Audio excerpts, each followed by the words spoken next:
বাংলাদেশ জামাত ইসলামী ইসলামের নাম নিয়ে রাজনীতি করে, তারা পর্যন্ত এই কোরআন অবমাননার নিন্দা জানাইতে 3 দিন পর্যন্ত লেট করে।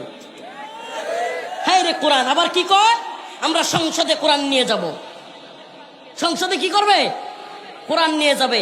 নিজেদের লঘু থেকে লঘু নিজেদের যেই লঘু দলীয় লঘু থেকে আকিমুদ্দিন দিন প্রতিষ্ঠার কথাটাই কেটে দিছে। আবার ঠেলা আন্দোলন, মানুষের লেখালেখি, বিভিন্ন আন্দোলন না, মানুষের লেখালেখি সমালোচনার পরে আবার কয় ঠিক রাখলাম। আবার বিদেশি রাষ্ট্রদূতদের সাথে যখন বৈঠক করে, ওই বৈঠকের পিছনে যে লঘু থাকে দলীয় লঘু, ওইটার মধ্যে আবার আকিমুদ্দিন নাই, দিন প্রতিষ্ঠা। যেই দিন প্রতিষ্ঠার কথা বলে আবুল আলা মওদুদী রাহিমাহুল্লাহ জামাত ইসলাম প্রতিষ্ঠা করলো, আজকে সেই আকিমুদ্দিন আরবিতে লেখা আল্লাহ শব্দ বাদ দিয়ে দেওয়া গেছে, সমস্যা হয়নি। আর বলবে হুজুর আপনি শুধু জামাতের কথা বলতেছেন, তাইলে মনে হয় বিএনপির থেকে কিছু পাইছেন। আরে বিএনপি তো নিন্দা জানাই নেই, জামাত তো 3 দিন পরে কি করছে জানাইছে, বিএনপি কি করে নাই। এখন তারা কি বলবে, হুজুর আমরা তো ইসলাম নিয়ে রাজনীতি করি না, তা আপনারা কি ইসলাম নিয়ে রাজনীতি করেন না? মুসলমান তো নাকি?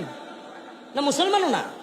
যদি বলেন মুসলমান, আপনার দলের 90% মানুষ মুসলমান, আপনার রাষ্ট্রে প্রকাশ্যে কোরআন অবমাননা হলো, আপনি কি করে